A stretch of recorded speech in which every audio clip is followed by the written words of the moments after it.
हमें यहाँ पर इस ब्रैकेट को खोलना है, क्योंकि बिना इसे खोले हम कॉमन नहीं ले पाएंगे और फैक्टर्स नहीं होंगे। तो सबसे पहले हम इस ब्रैकेट को खोलेंगे, और कैसे खोलेंगे, देखिए एक्स स्क्वायर को हम एज इट इज लिखेंगे, और इस ब्रैकेट के बाहर माइनस साइन है और यहाँ एक्स है, तो ये माइनस साइन और ये एक्स, ये दोनों इन दोनों टर्म से मल्टीप्लाई होंगे। ओके, और एक चीज आपको हमेशा याद रखनी है कि ब्रैकेट के बाहर अगर माइनस साइन होता है तो अंदर जितनी भी टर्म्स होते हैं उनके साइन बदल जाते हैं। जैसे कि यहाँ पर ए है तो ए प्लस है तो ये माइनस ए बन जाएगा, और ये -3 है ये +3 होगा, और साथ में एक्स इनके साथ मल्टीप्लाई होगा। तो चलिए ब्रैकेट खोलते हैं, -ax इस तरह से लिखेंगे,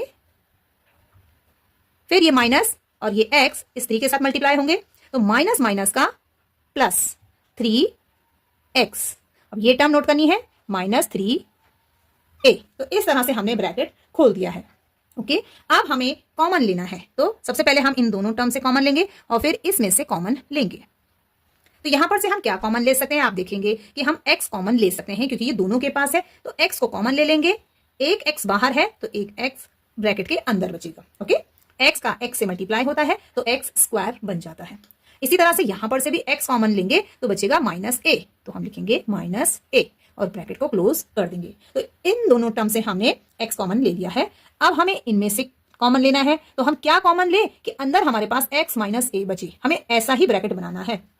तो x माइनस और a, तो आप देखेंगे यहां से 3 हम कॉमन लेंगे तो x -a बचेगा, तो हम लिख लेते हैं +3, ये हम कॉमन ले लेंगे और बचेगा x -3 कॉमन ले लिया है तो बचा a और ब्रैकेट क्लोज।